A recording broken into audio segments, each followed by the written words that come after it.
başlayalım. Hazır mıyız? Okay. Good afternoon, everybody.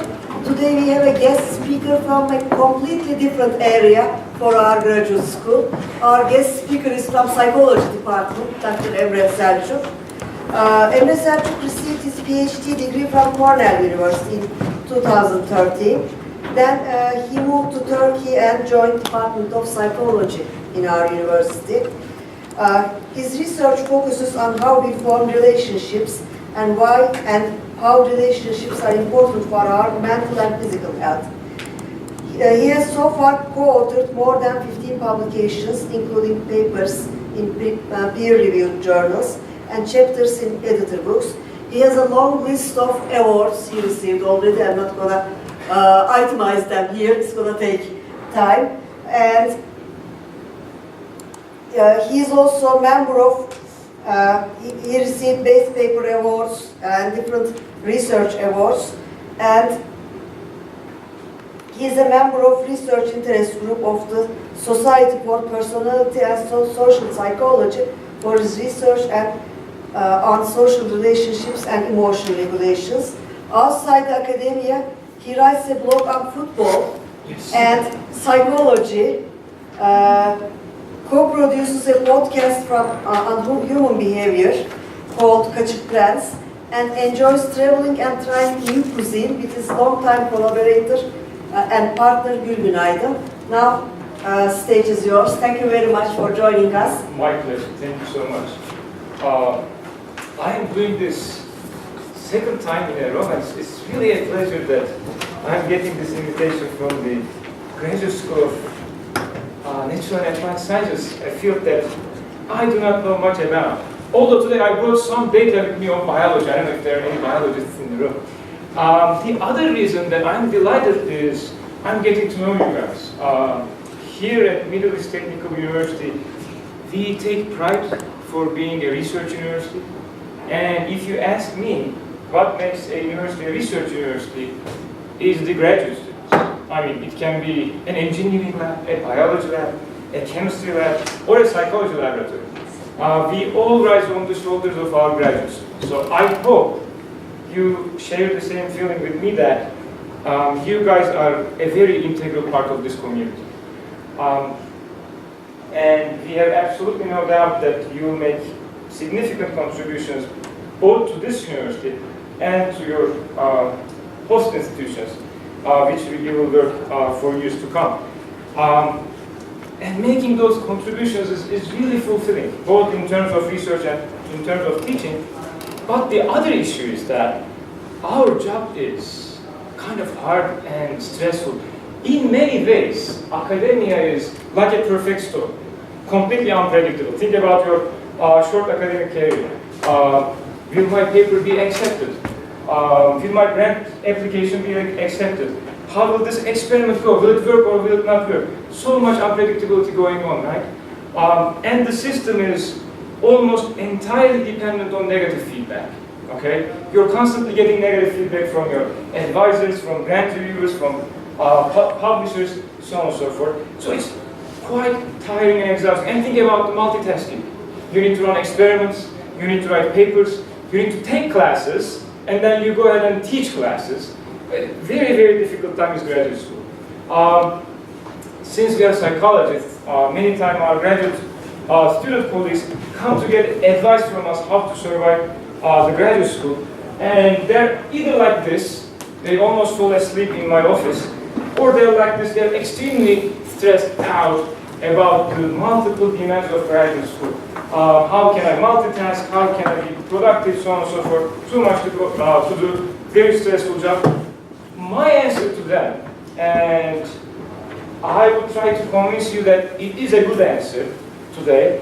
My answer is use your social relationships. Okay, relationships for us human beings is the best resource to cope with anything in our daily life. All right. I am particularly interested in understanding romantic relationships. So the research that I'll be talking about today, coming from our labs, a number of recent papers, will be on romantic relationships, but you can generalize these to basically any other type of relationships, okay? Um, this talk features my name. Gürbin Hoca introduced me, but it is a truly collaborative effort. What I will be talking to you about today is the joint work of me and then these wonderful individuals spanning across countries, institutions, even continents. Some of these are not in our continent. And this is my wife. Okay.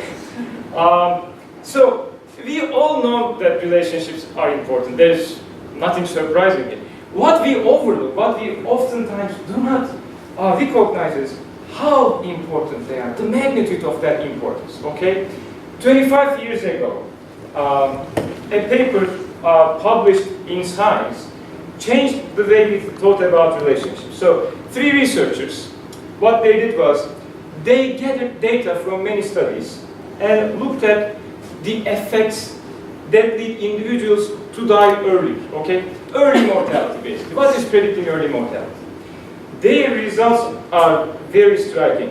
No matter where you live, okay? No matter what kind of job you have, no matter what ethnic background you're coming from, no matter how old you are, okay? Take into account anything that you can think of, the #1 predictor of early mortality is loneliness, okay? If you are lonely, you die early. It's basically, if there's a lesson from this talk, I think that's the lesson, okay? If you are lonely, you die early, so don't do it. Don't stay lonely, okay? When I share this finding with my colleagues or friends, they oftentimes ask, oh, okay, there's a risk if I stay lonely or if I don't have relationships, I may die earlier. How big is this risk, right? Maybe it's not something significant, it's just a trivial issue. This is greater than any other health risk that you can think of. Here is a more recent study, okay, published only a few years ago. In this study, what the researchers did was, they investigated the effect of all health risks on mortality, okay? Smoking, alcohol, obesity, air pollution, cardiovascular disease, cancer, you name it. The #1 predictor of mortality is, again, the number and the quality of your relationships, okay? And this effect goes not only for your physical health, it will also go for your happiness. Here's another study, again, published in Science, look at this. So, here is your daily happiness, alright? If this is 0, it means that you are the least happy or most unhappy that day. If it is 100, then it means that you are the most happy that day, okay? And the size of the bubbles are the amount of time that we devote to the activity, okay? Unfortunately, the biggest bubble is working, and it makes us the least happy here, okay? But what is important is, the things that we make us really, really happy are usually social in nature. Look at this, talking or conversation, socializing with other people, and there is this small bubble here. We don't spend too much time on doing that, but making love makes us the most happy, all right? As relationship researchers, we were pretty much interested in these findings, of course, because these are the things that you can use to cope with this big bubble. Okay, I will talk more about this today. But what also captured our attention in these studies, no matter what you are doing, if your mind wanders to something else, okay? No matter whether you're socializing, you're reading, you're working, you're making love, if you recall something negative in your life, instantly you become really, really unhappy. You feel really, really bad, okay? Think about yourself. Let's say you're having a bad day, all right? Maybe your advisor gave you some harsh feedback. Or maybe you yourself sent your paper to Science and you got the fastest rejection in the history of science, okay? Or maybe with your lab mate, you had a bitter argument, right? So you're back in your office trying to work, but the thoughts of those events are coming back to you, right? Why am I feeling bad? Could I have done something differently to avoid the argument with the lab mate? Should I have responded to the criticism of my advisor, or should I have let it go? Why is it like this? Ironically, as you think about these, you are feeling even worse, right? So what my colleagues and I wondered was, can we use relationships to help people to get out of these negative feelings. Because if you cannot get out of this, if you cannot recover, if you will, the problem is you are more likely to develop psychological problems, like depression, for example. Also physical diseases, like cardiovascular disease, for example. Okay? So it's imperative for us, I mean, we are humans. We will always remember bad things from our past. That is normal. The issue is to be able to get rid of these quickly. Okay? So we thought, can we devise a simple technique based on relationships so that when people recall negative events in their life, they can use their relationships to recover quickly. Okay? And we got the answer from these guys. Probably you know these. Anyone who is meant to graduate? Okay, I spent my undergraduate years here, and these guys attended the Spring Fest so many times. So many times they're almost rooted in my unconscious. And they have a song that I really like. Geceleri resmine baktım, olayları anlattım. Olanları anlattım. We thought, can it be the case? When you are trying to work after that bad event, okay? After that negative event, if you just look at the picture of your romantic partner, would you feel instantly more positive? Okay? That was the question. So we decided to develop an experimental paradigm to test this. Alright? So here's how our paradigm works. We didn't give any authorship or acknowledgement to them, by the way. We should have done. Okay, so here's how our experiment works. Our participants, in a first session, they tell us something negative in their life. This can be an upsetting personal event, for example, a failure to achieve a personal goal. Maybe they lost someone dear and near in their life. Any problem in their life, okay? Then, 1 week later, they come back to our lab. And we tell them, please remember this event again as fully as possible, okay? Let your deepest thoughts, emotions run through your mind as if the event is happening right there the first time, okay? When we ask people to do this, they feel really, really bad, all right? And then, if they are in the experimental condition, they see the picture of their romantic partners, okay, for 90 seconds. If they are in the control condition, they see another participant's romantic partner, okay? So, experimental condition, your partner, control condition, a stranger. And then we assess how much you recover or you get rid of the negative feelings that this event induced in you. Alright? And then at least 1 month later we get in touch with them again and assess their health problems. I will come to this, but let's first see if this very simple manipulation inspired by Yeni Türkü is really helpful or not. Okay, here is our finding. 0 is how bad you feel at the beginning of the experiment, when you come to our lab.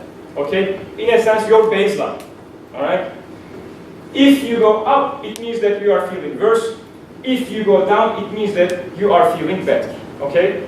This assessment takes place after you recall that negative memory, and depending on your experimental condition, whether you have seen the partner photograph or the stranger photograph.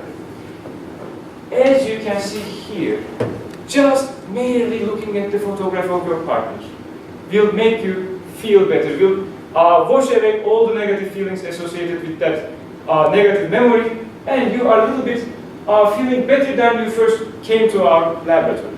Okay?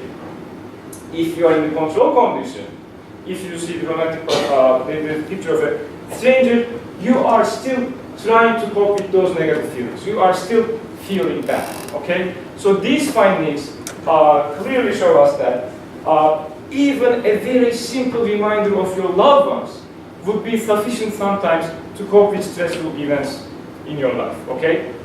So to the next meeting with your advisor, take a picture of your partner, your best friend, your mother. We have done this experiment many times with different targets, best friends, parents, romantic partners. The effect is always the same. It has a tremendous effect, and it's very, very easy to apply. And we also shortened the time. We tried it with 20 seconds of just looking at the photograph. The effect is there again. So make use of this.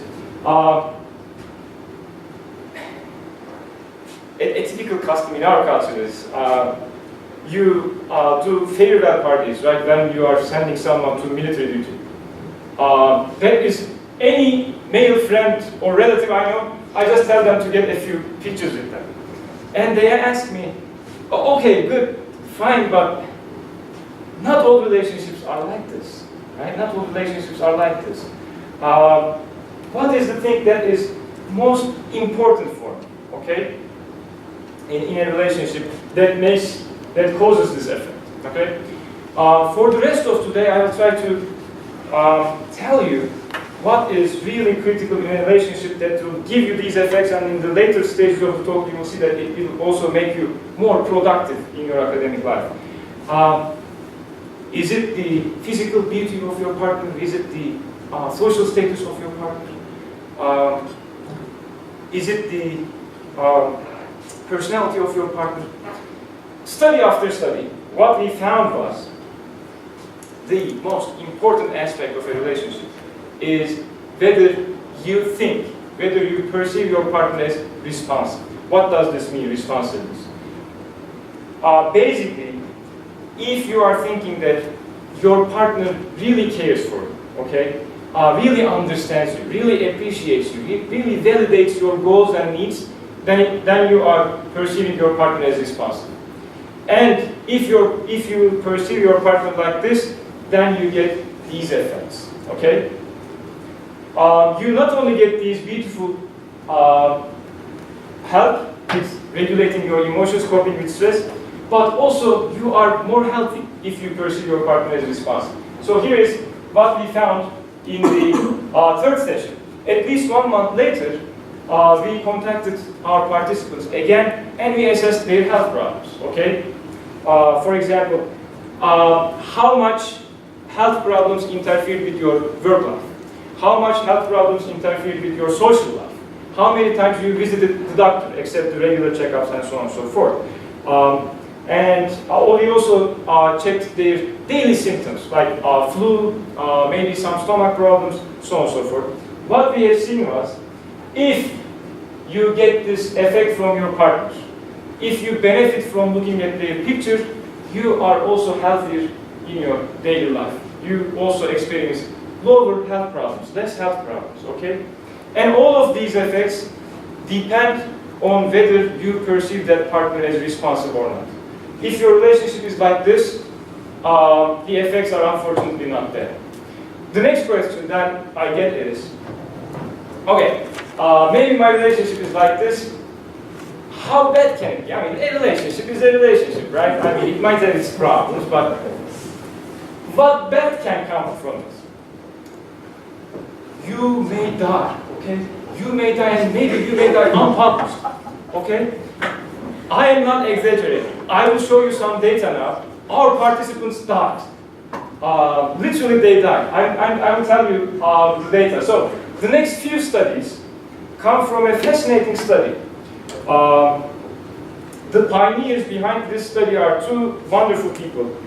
Dave Almeida from the University of Pennsylvania and Carol Riff from Wisconsin. So they collected these data, and what we did was we just analyzed and then shared with people the effect of relationships in our daily life. So here is how the study design goes.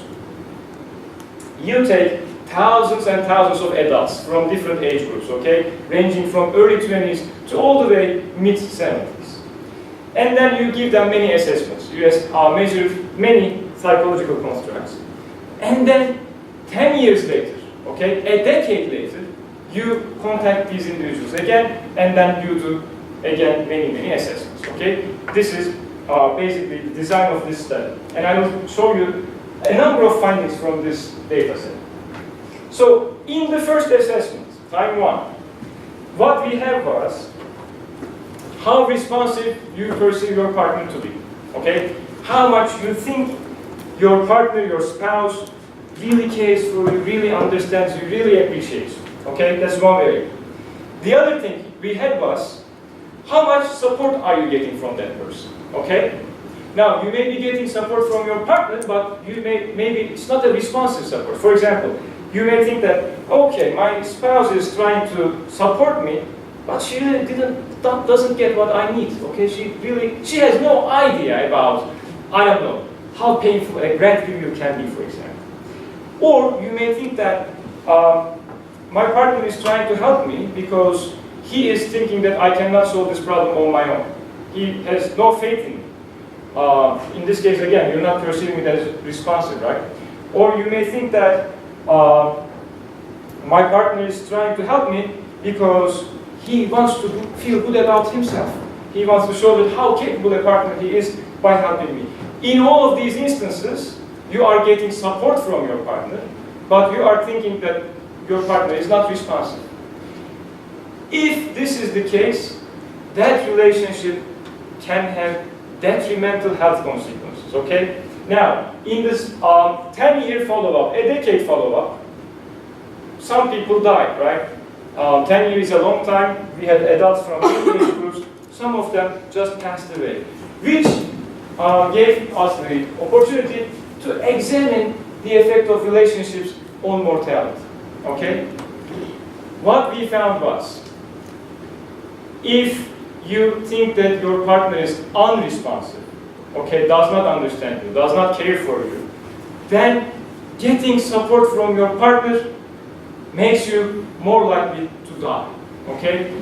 Emotional support from an unresponsive partner increases the risk of early mortality. We were very surprised by the findings, so we said maybe something else is going on. We thought maybe these people were sick at the beginning, they had physical health problems, so their partners were trying to give them support, but they died. So we statistically controlled the effect of physical health, nothing changed, the same finding. We thought maybe these people did not have a healthy lifestyle, so their partner was trying to help them, support them, to push them toward a healthier lifestyle, and they weren't successful, so these people died. So we statistically controlled sleeping behavior, alcohol problems, effort put on health. The effect was still there. We thought maybe this is a mental health issue. Maybe to start with, these people had depression problems, anxiety problems. The effect was still there. We controlled for personality. We thought maybe these people were just more neurotic, so that they died. The effect was still there. No matter what we did, we tried all sorts of statistical controls. The effect was always the same. If you are in an unresponsive relationship, support from your partner may kill you. Literally, our participants here were being killed by their partners with kindness, okay? By kindness, they were killing their partners. Now, if you perceive your partner as responsive, there are no such problems, okay? You get all the beautiful benefits I showed you. And in further analysis, we looked at people who did not die in these data sets, who were still alive. And what we found was, if these people perceived their partner as responsive, they were more happy in their life a decade later. Not only happy, they thought their life was more meaningful, okay? If they had a responsive partner, they told us that their life has a purpose, okay? They are better in coping with daily life demands, daily life responsibilities, okay? They told that they accept themselves with their strengths and weaknesses, okay? They are fine with their strengths and weaknesses. They told us also that they feel more independent, okay? Ironically, depending on a responsive partner made them more independent, okay? And these findings have immense implications on the effect of relationships on work life. Having this rock, if you will, in your life makes you a more independent person and more autonomous person, someone who is better at coping with the demands of daily life. Many times I get this question from mostly undergrads, but sometimes grad students ask me this as well. They come and say, "Oh, Hocam, I like this person, okay? I am infatuated by this person. But if I start a romantic relationship, will my academic life suffer?" It will for the first few weeks because you will be very excited and passionate about the relationship, but then it will give you a boost in your academic life, okay? That relationship basically will make you a more successful academic, more successful researcher. Look at this. These findings are directly related to academic life. No psychologists here, right? Except me. But I'm sure you guys heard the name Sigmund Freud. Okay. There is this saying attributed to Freud. I don't know if he has said it or someone else said it. So, according to the story, Freud once said, there are two cornerstones of life. One is love, and I mean, looking at the findings from our lab, I think he was right. It affects your health, it affects your happiness, your perceptions of meaning in life. It even affects how long you will live. The other cornerstone, he said, is work. Okay? The thing that you guys now do. And I do, of course. What we wondered was how these two were related. Okay? Now, in this first study, we recruited young adults who were university students, just like you guys. They were all university students from different class levels. These were all in a romantic relationship. All of our participants were in a romantic relationship. For 14 days, they filled out a short diary for us. Before going to bed each night, they told us how responsive they perceive their partner to. Okay? Whether their partner really cares for them, appreciates them, understands them. Also, they told us the quality of their daily academic work. Okay? How much new information they learned, how much progress they made toward their academic goals, how much they felt really absorbed and concentrated on their work, so on and so forth. These two were positively related, okay? The more responsive you perceive your partner, the better the quality of your daily work is. We were very encouraged by these findings, so we go out and replicated these effects with people who have real lives, okay? Non-students. A big sample of middle-aged and older adults, we get the same effect, okay? No matter what kind of job you have, academic, non-academic, the extent to which you perceive your partner to be responsive directly influences the quality of your daily work. Alright? Now, so what did I tell you up to this point? If you have a responsive partner, then you are more productive, basically. You are healthier, basically. You are happier. And you are better at coping with stressors. So the next question is, how come this responsiveness lead to all these effects? Okay, what is happening, right? What is special with responsiveness? We had a paper out published a few weeks ago, showing that showing support for some process that we think is behind all these effects, but someone knew it all along actually. Baba was telling us this all the time. He was saying, uzaklarda aramam çünkü sen içimdesin. Literally the finding that I will show you now tells us that your partners, your social relationships get under your skin and change your biology, okay? So, any biologist here? Okay, I'm on my own. I will try to do my best. So, in humans, we have a system called the HPA axis. Okay, this starts from the brain and then goes all the way down to our body. Okay, this system produces a hormone called cortisol. Maybe you heard of this. Cortisol is the stress hormone.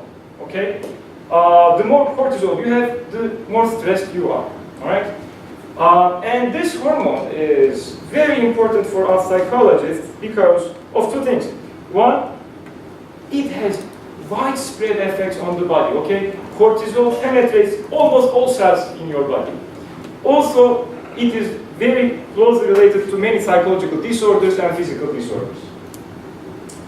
And cortisol has a pattern, a daily pattern, if you will, for all of us.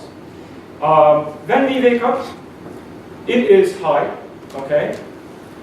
Throughout the day, it goes down, down, down, down, down. Before you go to sleep, it is very low, okay? So, the adaptive pattern of cortisol, the healthy pattern of cortisol, if you will, is it is highest when you wake up, and then it should pretty quickly fall down, and then get very low when you sleep, okay? If you start low, and if you cannot go down, if you follow a flat trajectory, if you will, then you are more at risk for psychological and physical disorders. Also, you are less productive. Okay? What we found was the extent to which you perceive your partner as responsive or not affected your daily cortisol rhythm. Okay? If you thought that, if you are living with a person who is caring, who understands you, who appreciates your goals, who knows what you want, you are high when you wake up in terms of cortisol level, and then during the day, no matter what kind of stresses you experience, you go down, and by the time you sleep, you are at a low level. If you think you are with an unresponsive partner, if you don't think your relationship partner is responsive, then you are not as high to start with, and you cannot go down as fast as you normally could. Okay? So literally, folks, your relationships go under your skin, as Muslim Baba would say, and change the way your biology is wired. Okay? And that is why this is the most important resource that you may have in your entire life. Your graduate school training, your faculty life, whatever you do in the world. If this is so important, then the kind of final question we will tackle it. What determines responsiveness, right? One thing, of course, what happens in the relationship. If your relationship partner is not responsive, then you cannot perceive them as responsive. Okay, what else? One reason is your early life, folks. Okay? I don't want to blame it all on your mom, but your mother might have some effect on whether you experience your relationships as responsive or not. Let's look at the evidence. We now leave the adult data. I will show you some data, again from our lab, coming from mother-child diets, okay? So, basically this is the case. If this is the case, is your relationship less responsive? Now, let's see. So, in this study we had mother-child diets. The children were in their early life, within the first 3 or 4 years of life. We visited these people in their homes, okay? We were very bad guests. We visited each home twice, and each visit lasted for 3 hours, okay? And we didn't bring anything with us. No chocolate, no flowers. What we did was, we just sat down and observed the interactions between the mother and the child for 3 hours, 2 times. We also assessed whether the mother perceives the husband, her husband, as responsive or unresponsive. What we found was, if the mother thought her husband is not responsive, then she had lower caregiving quality. She was not as good a mom as she could. What do I mean by caregiving quality? If the husband was responsive, a good husband, then these mothers were more likely to sense that there is something wrong with the baby. Okay? They were also more likely to intervene to solve that problem.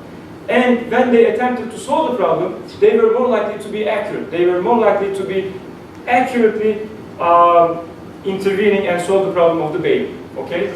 If they perceive their husband as unresponsive,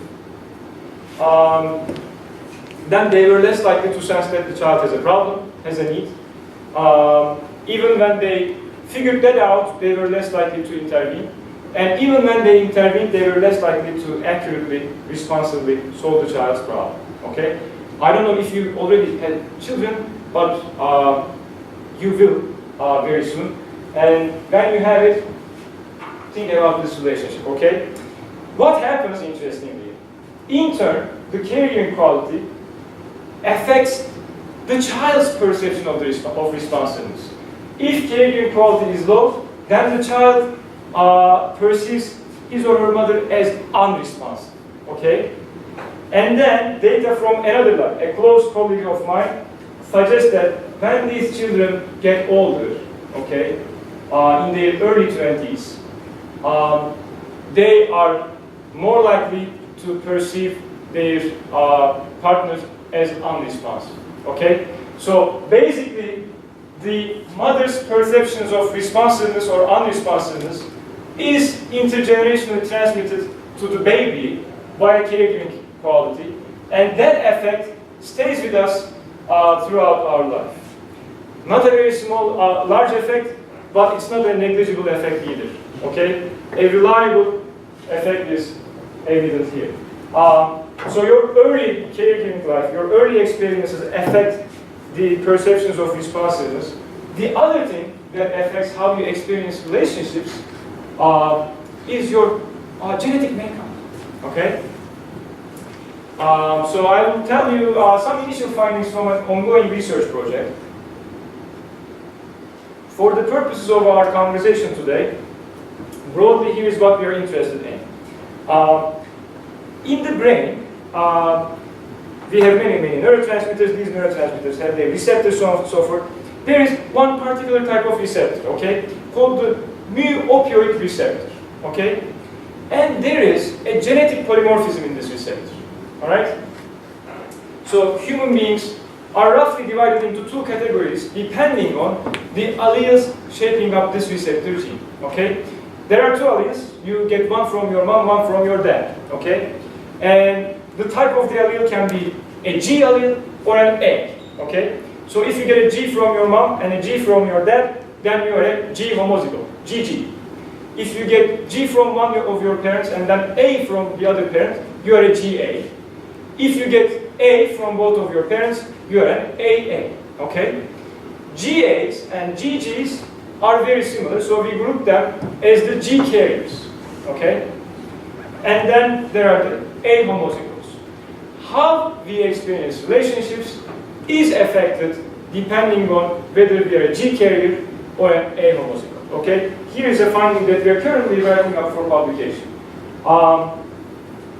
If you are coming from a risky family environment, for example, your caregiver, your mother or your father or other relatives, whomever cared for you, maybe they were insensitive, okay? They lacked the quality that I described earlier on. Maybe you're coming from a financially disadvantaged background, okay? Your family didn't have much money to care for you. Maybe there was a societal problem. There was war going on, maybe.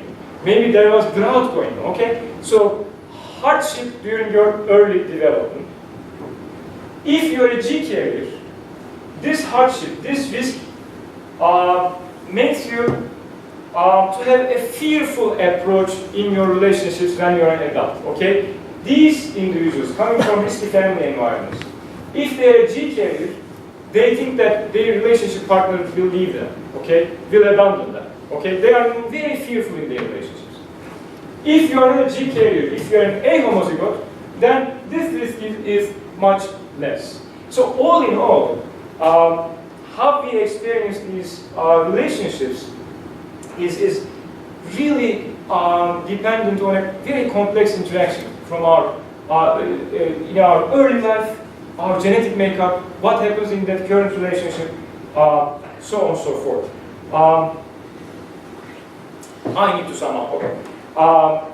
So basically what I told you today is, if you have a responsive partner, if you have someone you think really cares for you, will be there for you when things go wrong, then you are happier, you are healthier, you are more productive in your work life, you will even live longer, okay? I am in no position to give you relationship advice. You will live your own lives, but if you did not select that person yet, please choose them very wisely, okay? This might be the most important decision that you will ever make in your life, okay? It's more important than journal decisions, believe me. If you like today's discussion, I would like to invite you to our podcast called Kaçık Prens, where we discuss many of the daily life issues like love, death, multitasking, productivity, cheating, gossip, whatever you can think of. from a psychological perspective and in a language that everyone can understand, and have fun while discussing these. You can visit our website, you can follow us on Twitter at @HachiPress, or you can like us on Facebook. Once again, thank you so much for inviting me today, and if you have any questions, I would be very happy to answer them.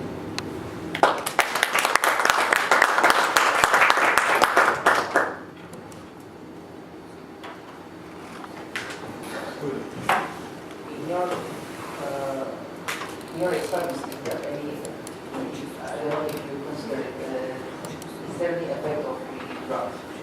Is there any effect of the drugs? On the efficacy of drugs? That's a great question, because basically, for example, morphine would affect how the mu-opioid receptors would actually respond to opioid neurotransmission, right? So drugs affect the way you experience relationships. We don't do such research though. But yes, there are a few. Opioid antagonists or agonists, dopamine antagonists or agonists, serotonin antagonists or agonists. These would affect the way you experience relationships. Excellent question. Any other questions that I can be of help with? All right. Thank you, thank you. Thank you very much. My pleasure, always. Very interesting talk. Oh, thank you very much. Thank you.